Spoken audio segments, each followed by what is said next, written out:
Mazel. Good Please morning. say hello. I'm so glad you are here with me today. Good morning, Hillary. I'm glad to be here too. We're going to have a really candid chat. It's just going to be very casual and a chat with my dear friend. We started working together, and I'll ask you about this actually to tell me how you would share the story. But it was some time ago now. I want to say 6 That's years about ago. 6 years. 6 years ago. The 18th of next month will be 6 years. Wow. Oh, wow. So we're doing an anniversary celebration soon. All right. Where do we meet? Tell us about that meeting. Well, the meeting was, some people would say it's accidental or a coincidence, but I felt that it was a divine direction.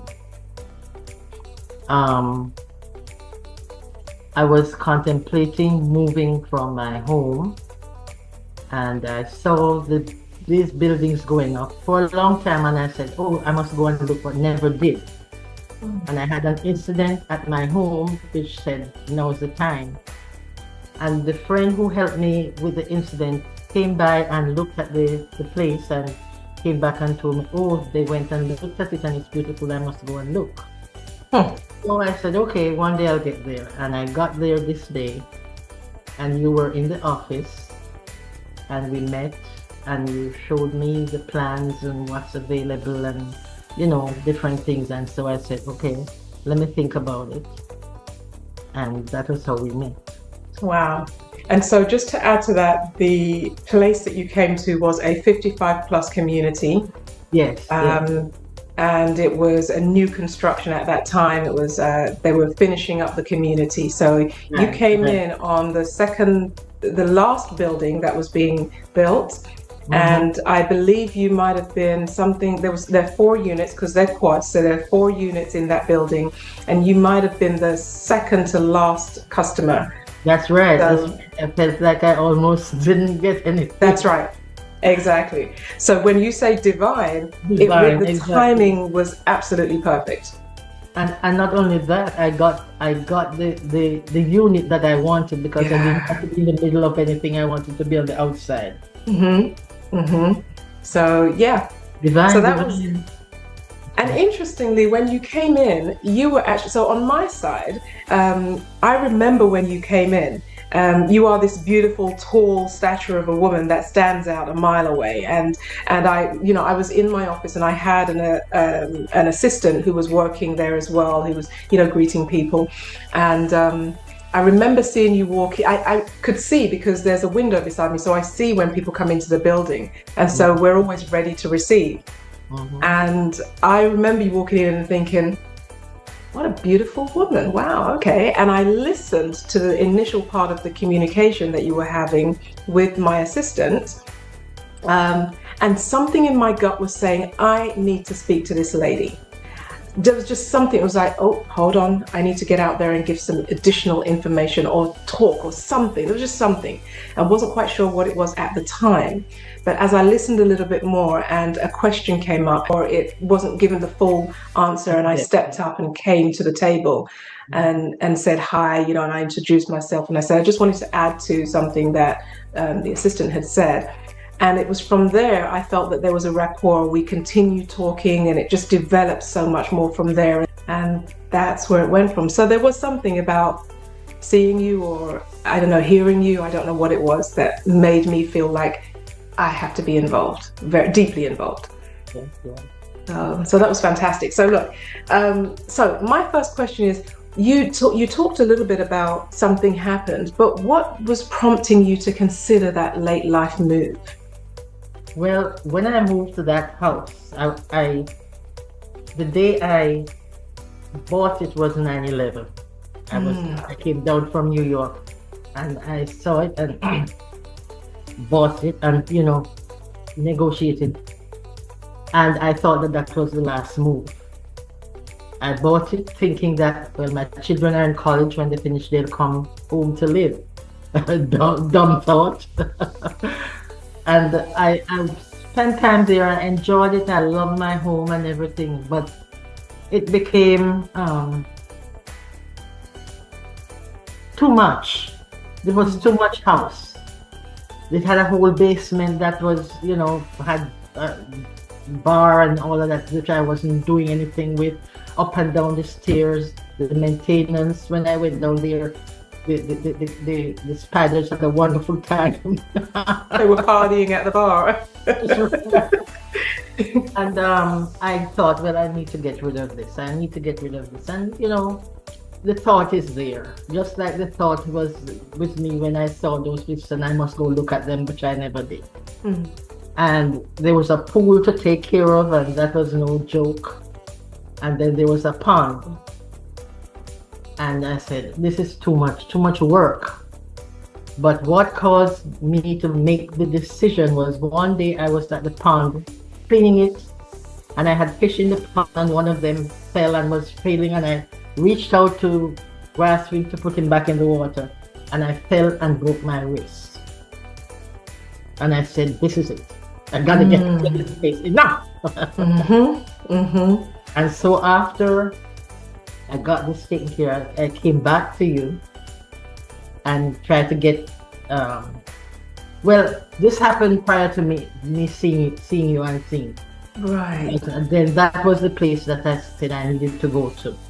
So that was what made me make the decision. Yes. And so I invited you to come and look at the place and, see what can be done. Yeah. Yeah. And you came and you looked at it and you liked my house. I do. Still do. It's a lovely house in a wonderful neighborhood. And we talked, and I was so impressed with you because you told me you could have it sold within a certain time. You told me how much you could get for it. And at the end of the story, that is exactly what happened. So you agreed to take it on, and you did quite a bit of work, and that really made me feel very good. You were not just looking out for me, you were looking to see that I was handing over something to another owner in perfect condition. As good a condition as it could be. But for them. So you had somebody from your team come to inspect the house and to see if everything was in code and everything was in good repair. And they found some things that needed to be adjusted, and you engaged the person to do it. You not only engaged them, but you made sure that they were not overcharging. When the work was done, you came and inspected it. No one bothered do all of that. So we went on from there, and the sale, you had the open house and you had the people do the offer and everything, and the house was sold. In the meantime, we were working on buying this one that yes. So that was double duty. Yes. And I came over and we looked at the different things, and I had to make the choices of what I wanted. The great thing about all of this is that while it was being built, I had the house built to my specification with your help, and I got some upgrades that others in the same time frame like I was doing didn't get. I got a mini bathroom that I had one in my house. Mine was not a mini one, but when my daughter comes, she jumps out of the garage and straight into the bathroom. As we do. I had a drawer, a garbage can drawer that I had in my own home. So I had things done to sort of mimic my own home. Right. Because there was a lot of things in there that I would be missing that you tried to help me to have in place here. Right. And then the other thing about all of this is that there has to be this coordination between selling and buying and moving, because the people bought the house, they had to move in by a certain time, and I had to move out and get in here. And 1918 was not, the weather was not kind of raining, delayed things that had to be done on my new home. But somehow, some way you engineered it so that it happened unstressed, but it happened. It's one of those key things, right? And I always tried to explain that, and I was telling you about that. So, we work together. So what was helpful is having this one brain, one person working on the sale of your home as well as the purchase of your home. Exactly. Because then I'm talking to myself about making the coordination work. And the only other third party that we had was the agent for the buyer of your older home. Who was fantastic, just an easy person to work with. And so that's always a blessing when we have people we can work easily with. But imagine if there was a third agent who was selling your house, buying the house, just it could have become very complicated. So I do always try to explain to people that if you have a house to sell, try to, if possible, use the one agent to help you sell as well as to help you purchase, because then the coordination of that can work much better. And that was the whole plan, is to allow you to move once, not twice.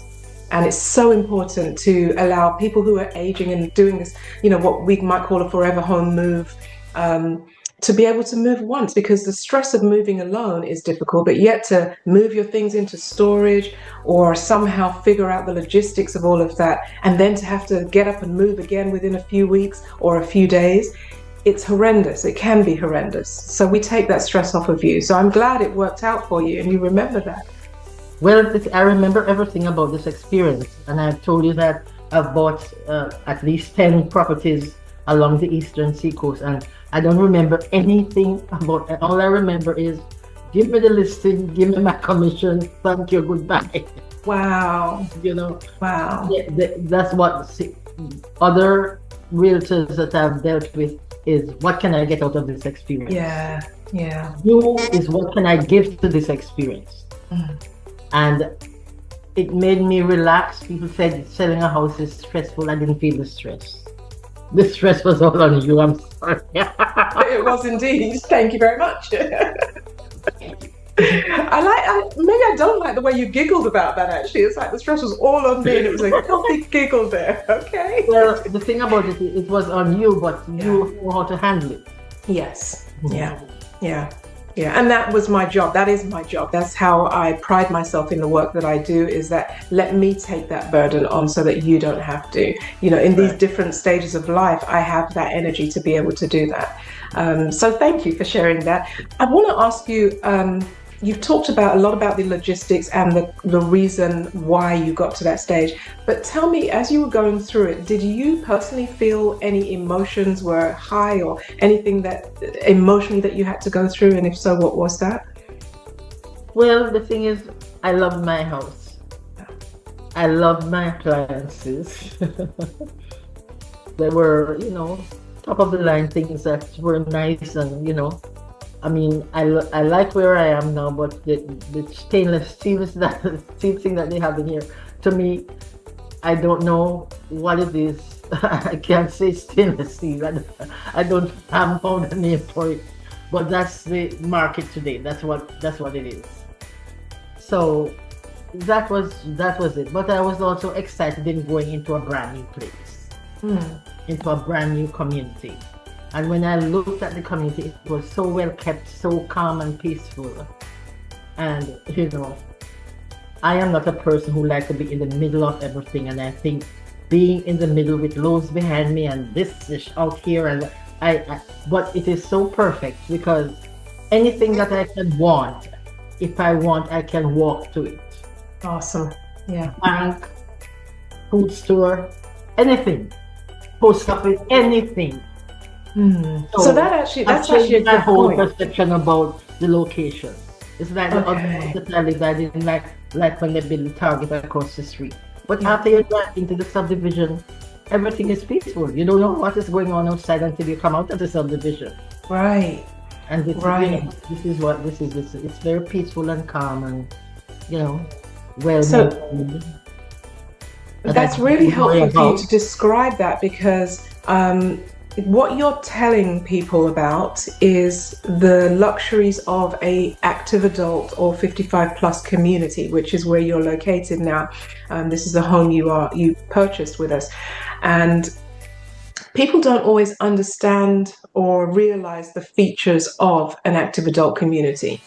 And what you've just described is excellent, is that everything is close to you. Everything you need is right there within reach. You don't have to drive far.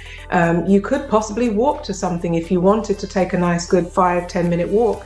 For the location where you are, you could literally walk down the road and do some shopping or grab some food or pick up a parcel or whatever it might be. So it's convenient. Yeah, well, and not only that, the community itself. Yeah. The place I moved from, I lived there for, 18 years or something, and I didn't know very many people.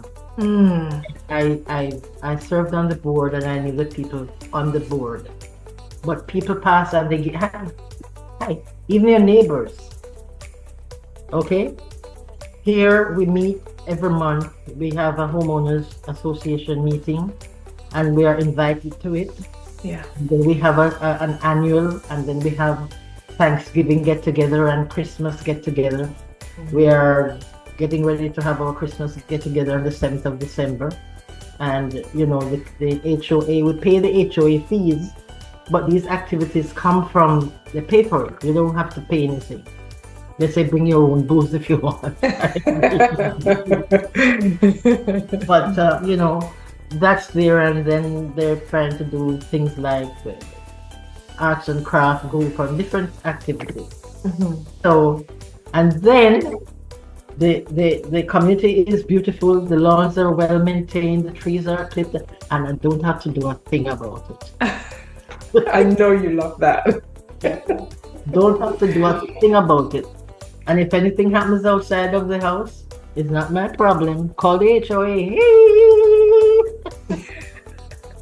And they come and take care of it. That's right. Yeah, that's the low maintenance aspect of the active adult communities. Yeah. That's fantastic. Wow. So there's camaraderie, there's like-minded people in the community, because you know you're all of a certain point in life where you're retired most likely, so people are available to do activities and enjoy the space together and respect the space, because externally you want there to be a simple, peaceful living. If it were not an active adult community, and maybe not the community that you came from specifically, that was a more high-end community, so we would maybe not see that all the time, but in some subdivisions you still have people driving through with loud cars, you know, cars that are just noisy or loud music. There's very rarely kids playing on the streets anymore, but sometimes you have kids, you know, running in and out of neighborhoods or backyards and things. And at this community, with the active adult community, you don't have that, because there is a regulation that doesn't allow children to live there. And where this one's located, it's highly unlikely that children are going to visit that community just to mess around. It's outside of other subdivisions. So that's a valuable piece of information that people sometimes don't realize. Yeah, what, the grandchildren come to visit, but you don't really see or hear them. Yeah. No, it's okay. Yeah. And I've seen that in that community. The grandkids come for the summer, a couple of weeks or a few days in the summer. They're at the pool with their grandparents. Exactly. It's a lovely experience, and then they go home. Right. Which most people want, I think. So what advice would you give to other seniors who are considering a late life move? Get a good realtor. Put it in their hands and leave it alone. Yes. Well, and not only that, you know, I remember referring a friend to you, and my friend was in search of some place, and you took the time to take her around different places so she could find some place that she liked. I mean, this was not the kind of place she liked, but you took her to find something that was suitable for her needs.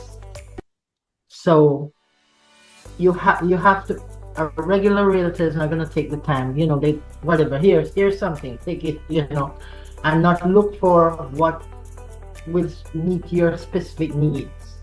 Yeah. And that is what I think you do.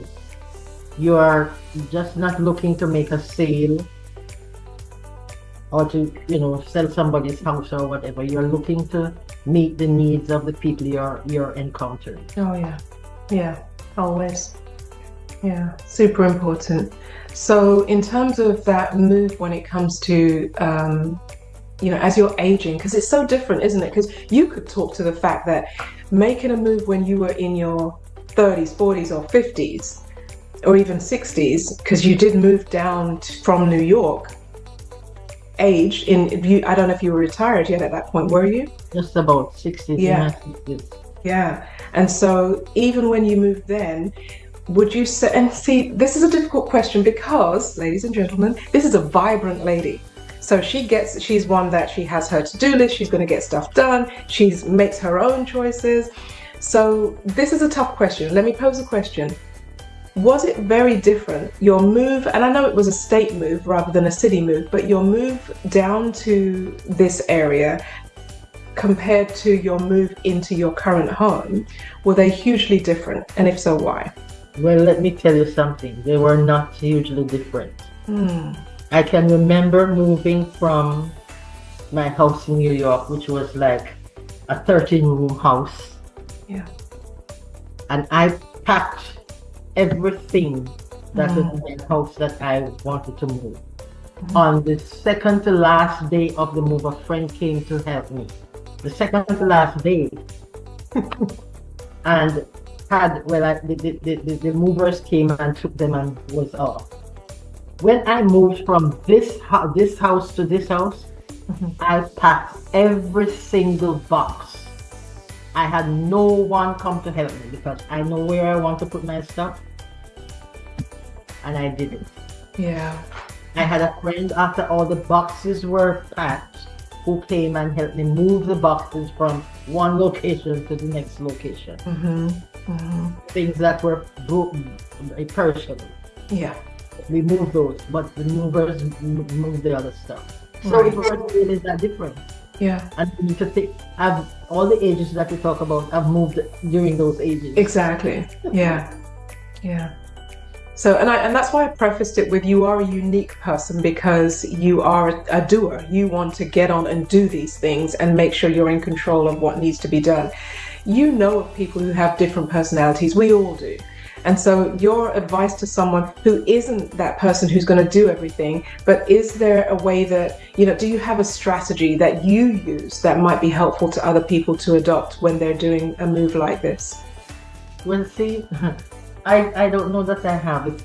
It's who I am. Right. I want to do what I want to do.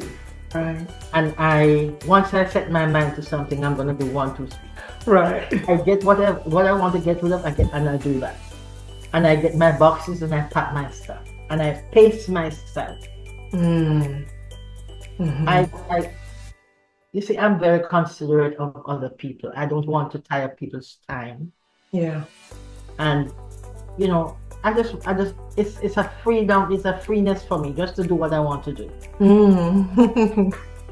Yep. I know that about you. I do, and I understand that. I don't know if it's a good thing because it's like I've spent most of my life being alone. I guess I have a free spirit. I don't have to be with Right. I do what I have to do. I don't look to anybody to do for me, and I hope and pray that the day will never come when I have to have anybody to do for me. Yeah. Okay, so let me jump to another question. I was wondering, can you share a moment when you knew you were making the right choice? And I think you talked about it a little bit before, but just, was there a specific moment in the journey that everything came together, that you said, okay, I chose the right realtor, I chose the right location, I chose the right time to sell the house? Well, I don't know. I think that as I think over my life, I just think that it's divinely ordered. And it's not about my time, because when I think about it, I'm in this house and I'm saying, I gotta get rid of this house, I gotta get rid of this house. And I didn't do anything. And God made me go up there and try to rescue that fish and fall down and break my hand. And he says, you're talking about it, you're thinking about it, do it. Yes. So he gave me a reason to do it. Yeah. Yeah. So it's more about it. It is all about the faith that you have that leads you in mostly everything you do in life. Everything. And the thing is, you don't realize it until you have these years to look back and see. Absolutely. How it wasn't all about you. It was what God was doing. Yeah, so true. And I think for you, I feel like there was something else, and correct me if I'm wrong, afterwards, once you had done this move, you had to have a specific operation, and it wouldn't have been good if you had had it in the other house. Yes? Yes. Tell me if you... replacement. Right. Yeah. Okay. Yeah. And so that was pivotal, really, because that was another one of those testimonial moments. It's like, if you were still in the big house, having that knee operation might have cost you a little bit more, because you might have had to have more people in, because there were steps in that house. Albeit you had a bathroom on the main floor, but still the largeness of the house meant that you would have to move more. And in this home, it's more contained, so it was easier for you to get around and manage. So interesting. So interesting. Yeah, good. Okay, so I have some fun questions. I always do these, or I like to do these at the end of our conversations, just to see. And actually, let me ask you, is there anything else that you wanted to say about the experience, about the idea of downsizing, anything for your journey that you'd like to share with other people that others should know about, to help them make their decision, perhaps?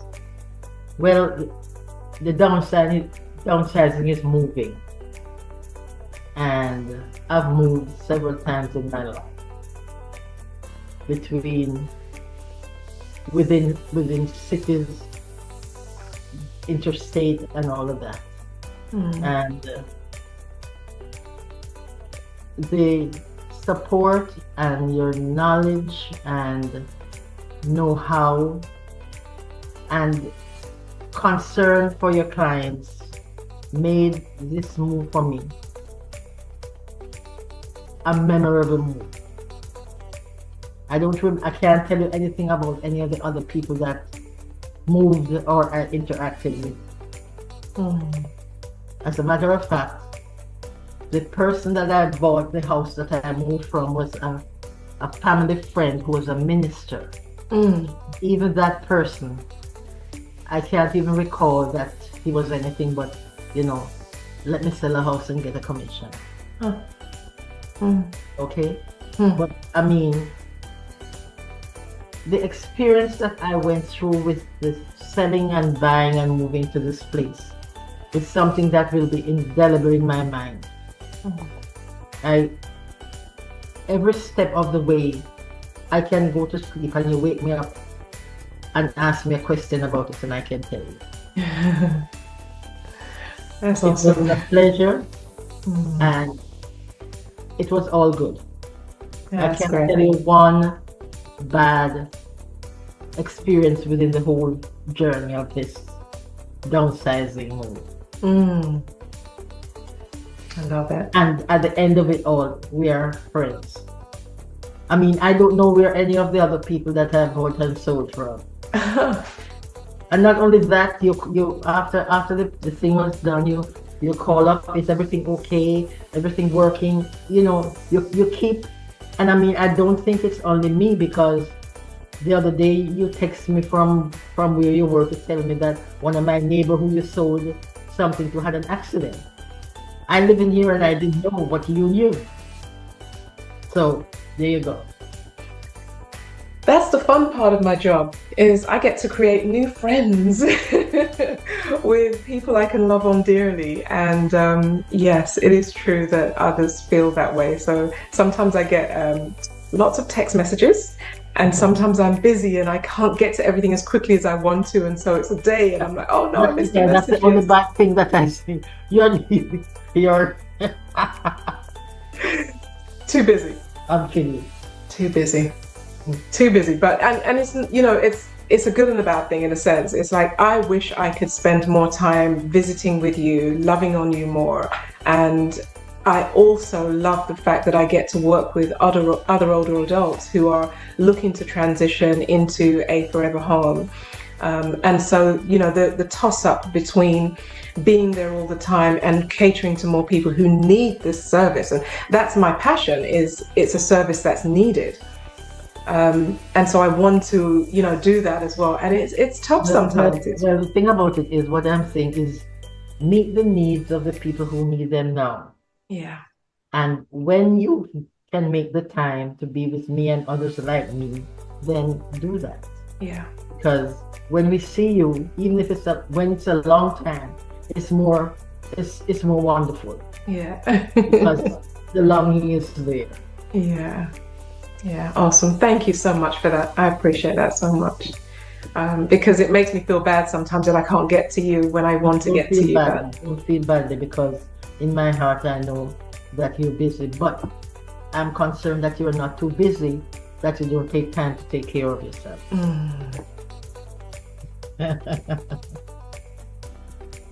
Point taken. Point taken. So let me jump onto my fun questions. So these are nothing to do with moving or downsizing. I just like to seal these conversations with something we might be able to giggle at. And we have a lot we can giggle at. But imagine, let's see, which question shall I go with? I want to go with, the home you moved from to where you are was a beautiful home. What song would you associate to that home? I don't have a song, but it would be Peaceful Hollow. Peaceful Hollow. That's so serene. That feels so calming. And you know what? That, if you're associating that to that house that I know that you sold, that's perfect.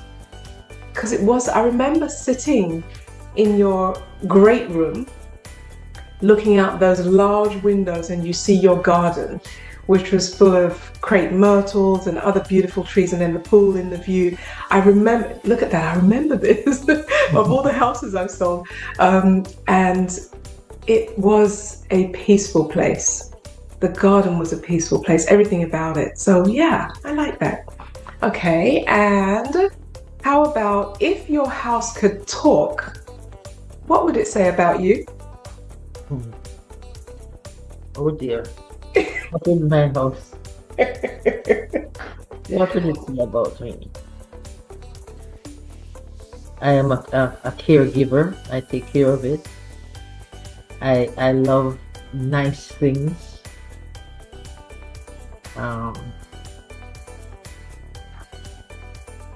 Well, entertainment, but back in the days when I was younger, that was one thing, but my entertainment are special people. Special people enter my doors. And I love music. So my house will be filled with music. And it's a mix of music, religious music, but I love my reggae music. And I will dance to my music. That's what I was waiting for.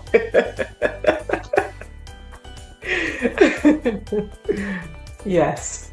That's a little piece I was like, will she get to that or not? I think your house would say, well, she dances like no one's watching her. In her house, and indeed no one is watching you, but you enjoy yourself in those moments. That's right.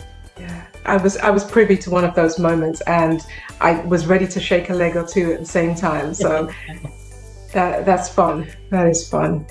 You're such a darling person. I love you dearly, and I am grateful that you would take this time to spend with me in this moment, really to share some of the journey that it takes as an older adult to resettle, and to settle into a space that is more conducive to your needs, helps you to do, to live a little freer with the low maintenance, if you like.